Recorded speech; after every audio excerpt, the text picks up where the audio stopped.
여러분 안녕하십니까? 마하나임 뉴스입니다.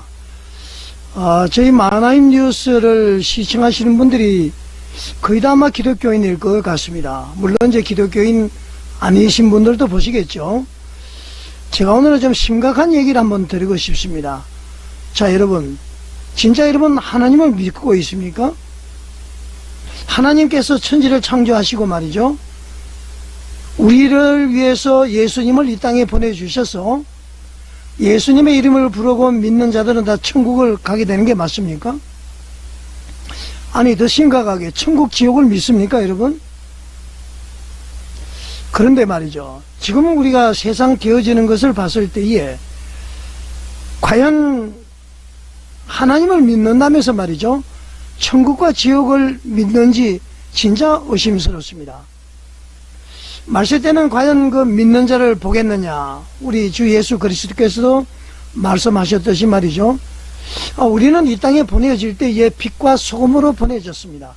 빛으로 변화가 되고 소금으로 변화가 되는 것이 아니라 처음부터 빛으로 소금으로 보내졌다는 거죠. 빛이라는 것은 어둠을 밝히는 거죠. 소금은 어떻습니까? 첫째, 맛을 냅니다. 두 번째는 부패를 방지하죠.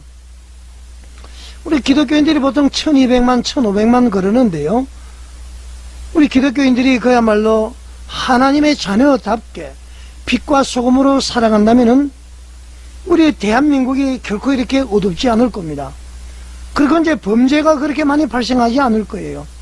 우리 교회가 말이죠, 세상의 도덕적 기준도 지금 따라가지 못하는 그런 정도까지 왔습니다. 우리가 흔히들 3대 종교라면은 천주교, 불교, 기독교를 얘기를 하죠. 과거에는 말이죠, 한참 개발할 때 그 시대에는 기독교가 말이죠, 대국민 신뢰도가 제일 높았습니다. 우리 조국의 근대화 과정, 건국 과정, 기독교인들의 그 피와 땀과 눈물 결코 우리가 간과할 수가 없는 것이죠. 기독교인들의 노력이 없었더라면은 과연 지금의 우리 대한민국이 건설이 되었을까, 그런 생각을 하지 않을 수가 없습니다. 그랬던 기독교가 말이죠, 대국민 신뢰도가 지금 10% 미만으로 떨어졌습니다. 1200만, 1500만 그런 인원이, 지금은 이제 교회 출석하는 인원이 750만 그렇게 이야기하죠. 소위 말하는 신조어가 생겨났습니다. 가나안 성도, 교회 나가지 않는다, 그런 것이죠.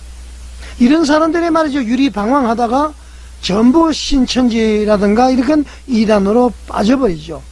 그래서 말이죠, 이단이 더욱더 융성해지는 것은 바로 기존 교회에서의 힘이 든 자들이 거리로 옮겨가서 그렇다, 그런 얘기를 하죠. 그래서 신천지 같은 경우에는 뭐 처음에는 10만 명, 20만 명, 지금 30몇만 명이다, 그런 얘기를 하고 있지 않습니까? 그래서 그 고혹하는 목사님께서 얘기를 했듯이 한국교회의 문제는 바로 교육자들의 문제다, 그런 얘기를 많이 하고 있죠. 여러분 동의하십니까? 교육자가 말이죠, 돈을 사랑하지 않는데, 교육자가 거짓말하지 않는데, 교육자가 음란하지 않는데 성도들이 돈을 사랑하고 음란하고 거짓말을 할 리가 없다, 그런 얘기죠. 이참에 우리는 다 뒤돌아봐야 될 것 같습니다. 과연 말이죠, 마지막 때에 어차피 주님 앞에 설 텐데 너무 물질 만능주의, 현 세상이 너무 쾌락이고 너무 말이죠, 삶의 윤택해지다 보니까 하나님을 잊어버리는 것이죠. 그러나 언젠가는 심판대에 설 수밖에 없습니다. 그 대부분 사람들이, 기독교인들은 내가 양인 줄 알고 말이죠, 내가 알곡인 줄 알고 주님 앞에 가니까, 야, 나는 너 몰라, 너 양이 아니야, 너는 염소야, 너 알곡 아니야, 너 쭉쟁이야, 이렇게 되면은 어떻게 될 것 같습니까? 그래서 부자가 말이죠, 천국 가는 것은 낙타가 바늘길을 통과하는 것과 같다, 그런 얘기를 했죠. 그야말로 천국 갈 사람이 얼마 있는지 우리는 깊이 생각을 해봐야 될 것 같습니다. 그런데 우리는 누구나 믿으면 천국 간다고 그러는데요, 내가 믿으면 천국 갑니까? 저는 그렇게 생각하지 않습니다. 내가 믿는 것은 말이죠, 신념이에요. 신념. 믿음은 성경에 분명히 나와 있죠. 하나님께서 주신 선물이라고 그랬습니다. 그래서 말이죠, 하나님께서 주신 선물, 믿음으로 선물인 믿음을 가지고 있지 않는 자는 천국을 갈 수가 없는 것이죠. 나의 신념으로 갈 수가 없는 것입니다. 그래서 말이죠, 이것이 한번 구원받으면 영원히 가느냐 가지 않느냐 여러 가지 얘기도 나오고 있습니다만은 진정으로 구원을 받은 사람은 절대 타락하지 않습니다. 타락하더라도 즉시 회개하게 돼 있죠. 하나님을 경외하니까, 하나님을 존경하고 두려워하니까 말이죠. 죄악된 길로 계속 가고 있는 사람들, 거짓말하는 사람들, 회개하는 사람이 하지 않는 사람들, 이런 사람들은 입술로는 주여 주여 외치면서 말이죠, 실질적으로는 하나님으로부터 구원받은 자가 아니다, 처음부터 거듭난 자가 아니다, 그런 것입니다. 여러분 이해가 되십니까? 자, 서론이 좀 길었는데요, 오늘은 그 예장통합총회에 대해서 얘기를 좀 드리고자 합니다. 예장통합총회, 작년 9월달에 말이죠, 110회기 총회가 영락교회에서 열렸습니다. 뭐 여러 가지 사안이 있습니다만은 한 가지 중요한 게 하나 있었습니다. 제가 이제 몇 번 방송을 해드린 서울 관악노회소의 관악노회 소속으로 세봉천 교회가 있습니다. 그 세봉천 교회의 그 총회 재판국에서 판결은 말이죠, 계속 세봉천 교회가 문제가 있는 것으로 판결이 됐습니다. 이 사람들이 사회법정에 나가서는 다 이겼죠. 그런데 말이죠, 교회 재판에서는 세봉천 교회가 패소를 했고 사회재판에서는 세봉천 교회가 승소를 하다 보니까 양 진영에서 지금 싸움이 붙어 있죠. 총회는 사회법정에서의 모든 결과를 증거로 채택을 해야 됩니다. 그 증거로 채택을 해서 판결을 하면은 이 세봉천 교회 문제는 간단하게 해결이 되는데요, 계속 총회 재판국은 세봉천 교회가 합병하기 전에 교회가 정통적인 것이다, 그렇게 판결했죠. 그렇게 싸워가지고 있습니다. 뭐 목사님들에게 심지어는 막 욕을 하고 말이죠, 미친 엑스라고 그러고 침을 뱉고, 이게 말이죠 과연 교회에서 있을 수 있는 일입니까? 자, 이런 와중에 관악노회 노회장과 부노회장이 총회 재판국에 의해서 말이죠 처벌을 받았습니다. 아마 제가 알기로는 상해 총대 파송 중지 1년 6개월 2년 그렇게 받은 걸로 알고 있습니다. 그리고 이제 부산에 가면은 동년교회라고 있습니다. 장로님이 네 분이 계시는데요, 이분들이 이제 교회의 어떤 그 다툼으로 인해서 노회에 소속 노회가 평남노회입니다. 여기서 장로님 두 분은 근신 2개월을 선고받고요, 나머지 또 두 분은 근신 6개월을 선고받았습니다. 2개월인지 4개월인지 다시 확인을 해봐야 될 것 같습니다만은.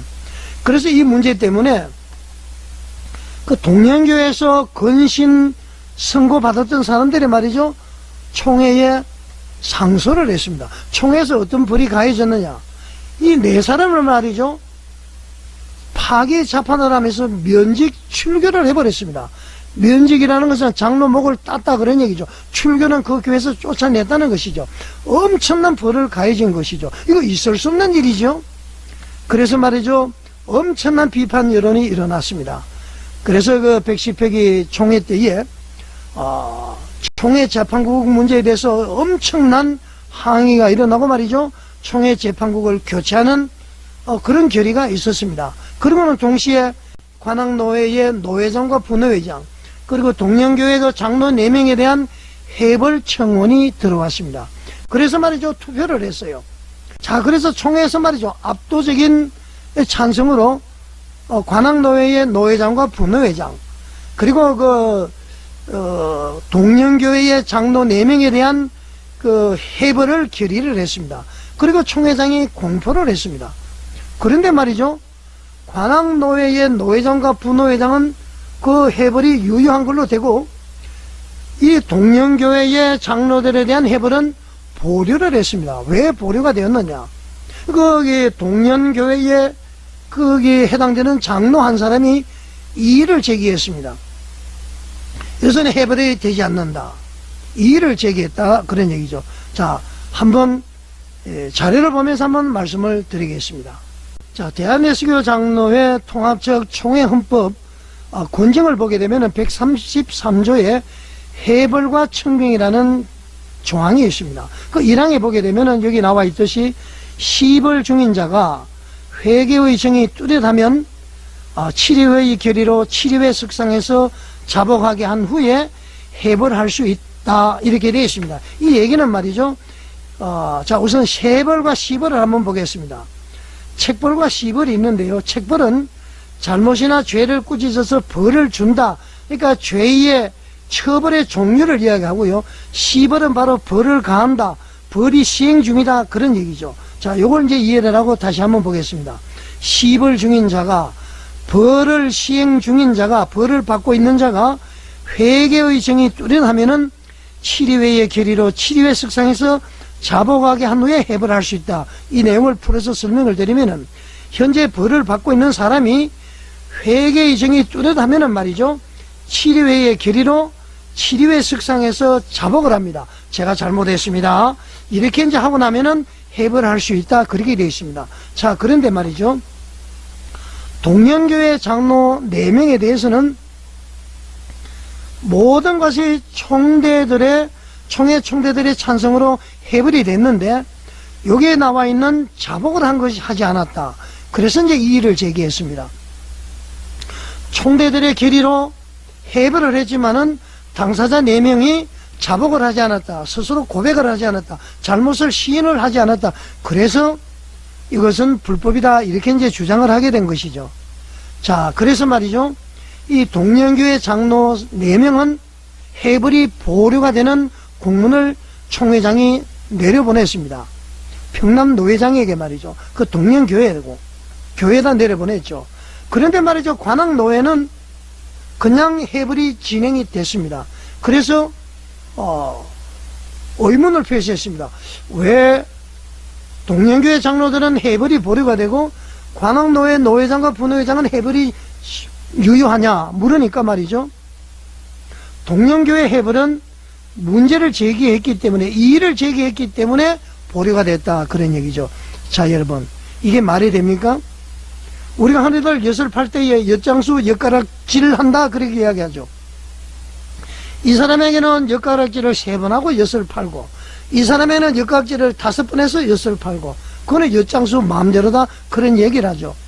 이 법이라는 것은 말이죠, 법과 원칙과 양심에 따라서 이루어져야 되는데, 어떤 것은 이의가 있으니까 보류를 하고, 어떤 것은 이의가 없으니까 시행을 하고, 이게 말이 됩니까, 여러분? 더군다나 교회에서 말이죠. 자, 그래서 총회장은 말이죠, 총회 임원회는 헌법위원회에다가 해석을 요구를 했습니다. 해석을 요구할 그런 권한이 있죠. 자, 헌법위원회 해석 한번 보겠습니다. 헌법시행구정 제36조 보게 되면은 헌법위원회의 구성과 권한, 질의, 해석, 헌법 개정에 대한 그 항목이 나와 있는데요. 첫 번째 보게 되면은 총회 헌법위원회는 구인으로 조직하고 위원장과 서기는 호선하며 헌법과 이 규정을 연구, 해석, 판단하고 개정안을 제안한다. 그렇게 되어 있습니다. 그래서 여기 보면은 헌법위원회는 헌법과 이 규정, 이 규정이라는 것은 바로 헌법 시행 규정을 이야기합니다. 그러니까 헌법위원회는 헌법과 헌법 시행 규정만 연구를 하고 해석을 하도록 되어 있습니다. 자, 그런데 말이죠, 총회 임원회가 어떻게 했습니까? 헌법위원회에다가 무엇을 해석을 했느냐? 이 동년교회 장로들과 관악노회장과 부노회장에 대한 해벌을 하기 위한 결의한 것이 유효한지 안 한지를 해석을 요구를 했습니다. 자, 여러분, 이 헌법시행규정 1항에 보게 되면은 헌법과 이 규정, 그러니까 헌법 시행 규정만 해석하도록 되어 있죠. 총회 결의사항은 해석을 할 수가 없습니다. 그것은 헌법위원회의 권한 남용이죠.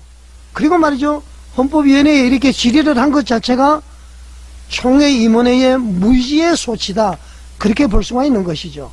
예를 들면 만약에 말이죠, 이 해벌을 했는데 본인이 자복을 하지 않고 해벌을 한 것에 대해서는 유효하냐 무효하냐 이렇게 질의를 했으면은 헌법위원회에서 총회의 결의와는 관계없이 자복을 했느냐 하지 않느냐에 따라서 그 해벌이 유효하냐 무효하냐 이렇게는 해석이 가능할 것입니다. 그런데 말이죠, 이번에서 총회 결의가 유효하냐 무효하냐 이렇게 질의한 것 자체가 잘못이고요. 또 헌법위원회도 이 헌법과 규정을 해석하도록 되어 있기 때문에 총회의 결의 사항에 대해서 해석을 요구하면은 그것은 해석을 하면 되지 않죠. 그거는 직권 남용인 것입니다. 자, 문제는 이렇습니다, 여러분. 헌법위원회에서 해석을 해서 총회 임원에다 내려보냈습니다. 그런데 말이죠, 헌법위원 시행규정 제6항에 보게 되면 이런 내용이 있습니다. 헌법 해석 권한이 있는 기관인 총회에서 해석안 건에 대해서 당사자나 해당 기관은 지체 없이 시행하여야 하고, 총회 임원회는 즉시 질의한 기관에 통보해야 하며, 통보하기 전에 이의가 있을 때는 헌법위원회의 재심의를 이래 요구할 수 있다, 이렇게 되어 있습니다. 이 내용을 풀어서 설명을 하면은, 헌법 해석을 하고 나면은 말이죠, 그것은 즉시 시행을 해야 됩니다. 즉시 해당 기관은 지체 없이 시행해야 된다, 그런 얘기죠. 그 다음에 총회 임원회는 그 질의한 것이 만약에 그 좀 수행하기가 어려면은 재심의를 요구를 할 수가 있습니다. 자, 그런데 말이죠, 헌법위원회에서 해석한 것을 총회는 받아들이지 않았다는 것이죠. 이것도 이제 불법입니다. 재심의를 요구하거나 그것을 시행을 해야 되는데 말이죠. 그리고는 희한하게도 요상스럽게도 헌법위원회의 해석을 말이죠, 노회 교회에다가 내려보냈습니다. 내려보내서 이런 해석이 나왔으니까 참고해서 당신들이 알아서 하십시오. 이렇게 어정쩡한, 여러분 총회 임원회가 자격이 있습니까? 헌법위원회 해석이 불법, 합법을 떠나서 해석이 오면은 즉각 시행이 되어야 되고요. 불만이 있으면은 소송을 통해서 항변을 하면 되는 것입니다. 그러지 않습니까? 법에 되어 있는 것을 총회 임원회부터 법을 지키지 않는데 대한해석의 장로의 헌법이 과연 존재 가치가 있을까요, 여러분? 자, 제가 또 한 가지 문제를 제기하겠습니다. 여기 보면은 시벌 중인 자가 회개의 정이 뚜렷하면은 7회의 결의로 7회 석상에서 자복하게 한 후에 해벌할 수 있다, 이렇게 되어 있습니다.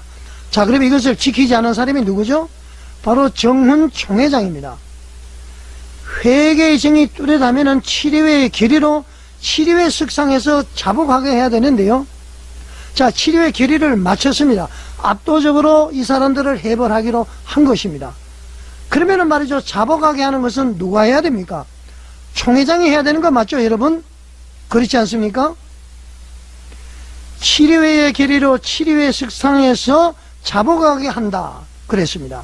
자, 그러면은 이것은 완전히 정훈 총회장의 실수인 것입니다.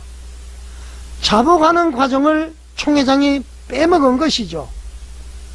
법률 자문단이 있었는지 없었는지는 모르겠습니다만은 이거는 총회장의 실수인 것입니다. 그래서 저자는 어떻게 됐든지 간에 7회의 결의로 자복 과정을 빼고 해벌 공포까지 했습니다. 그러면 즉각 시행이 돼야 되는 것이죠. 그런데 막 항의를 하니까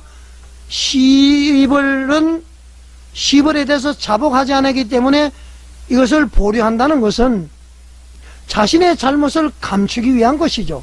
그리고는 말이죠, 문제가 될 것 같으니까 이 총회 결의 자체가 합법이냐 불법이냐를 헌법위원회 해석을 요구한 것, 이거는 말이죠, 진짜 후한무치한 것입니다. 자신의 잘못을 감추기 위한 것이죠. 자, 여러분, 이게 사회법정에 나가더라도 이 장로 4명은 100% 승소한다, 저는 그렇게 보고 있습니다. 왜냐하면 그 장로들이 말이죠, 자복할 수 있는 기회를 총회장이 주지 않은 것입니다. 그날 회의를 보게 되면은 총회장이 일방적인 사회를 막 해나가는 것을 볼 수 있습니다. 발언을 막 제지를 하고 말이죠, 발언을 꺾어버리고 중단하라고 그러고 말이죠, 거의 독선적인 그런 회의 진행을 한 것이죠. 조금이라도 사람들이 얘기를 들었으면은 그렇게 하지 않았을 겁니다. 자, 여러분, 문제가 또 하나 발생을 했습니다. 재판국이 엉망진창이다 보니까 재판국을 교체하도록 결의가 됐는데요, 이것도 좀 무시하고 그냥 그대로 간다는 얘기죠. 이것도 완전히 불법인 것입니다. 저에게 많은 제보를 오는데 총회장 퇴진 운동을 해야 되겠다, 이런 분들이 많은 것 같습니다. 자, 여러분, 서두에 말이죠, 한국교회 그리고 빛과 소금, 제가 얘기한 것을 아시겠습니까? 세상의 도덕적 기준, 세상의 법 집행보다도 더 떨어지는 일을 교회에서 일어나고 있는 것입니다. 도대체 말이죠, 말이 통하지 않습니다, 여러분. 이것이 무엇으로 기인이 되느냐? 바로 교권주의와 터부 때문에 그렇습니다. 나는 하나님으로부터 특별한 힘을 받았어. 나는 목사야. 나는 총회장이야. 나는 이런 권세를 가지고 있어. 내가 전하는 것은 하나님의 말씀이야. 이것이 교권 아닙니까? 이거 벗어나야 됩니다. 터부는 뭐죠? 감히 건드려서는 안 되는 성령, 말을 해서는 안 되는 성령, 접촉해서는 안 되는 성령, 그 접촉하고 건드리고 말을 하면은 초자연적인 재앙이 따른다. 하나님으로부터 저주, 벌이 따른다. 이거 완전히 공갈 협박입니다. 절대 그런 것이 없습니다. 자, 여러분, 쓰러져가는 한국교회 다시 일어나기 위해서는 개혁이 아니라 혁신이 되어야 되는 것입니다. 말씀으로 돌아가야 되는 것입니다. 성도들이 깨어나야 되는 것입니다. 여러분, 한국교회 걱정입니다. 예장통합총회 중심 차리시기 바랍니다. 왜 책임 있는 것을 못하고 말이죠. 법과 원칙과 양심에 따라서 교회를 치리해야 되는 것입니다. 내 개인의 이익에 따라서 나를 감추기 위해서, 나의 허물을 덮기 위해서 치리하는 것이 아니라 모든 것이 밝히 드러난다. 이 모든 것을 봤을 때에 과연 하나님을 경외한다면, 하나님을 존경하고 두려워한다면 절대로 일어날 수 없는 말과 행동을 하고 있는 것이다. 이런 사람들은 말이죠, 여러분, 처음부터 구원받지 않은 사람이다. 거듭나지 않은 사람이다. 거듭난 사람이라면 하나님을 의식하지 않을 수가 없는 것이죠. 자, 여러분, 어떻게 생각하십니까? 우리는 세상에 빛과 소금으로 보내지기 때문에 빛과 소금으로 살아야 되고요. 거룩이라는 것은 구별된 삶을 살아야 되는 것입니다. 구별된 삶을 살지 않으면 하나님의 자녀가 될 수가 없는 것이죠. 우리 자신을 되돌아보는 귀한 시간이 되기를 바라고요. 예장통합총회 정신 차리시기 바랍니다. 여러분, 방송에 공감이 가신다면 구독과 좋아요, 알림 설정, 그리고 댓글로서 여러분의 의견을 남겨주시기 바랍니다. 시청해 주셔서 감사드립니다.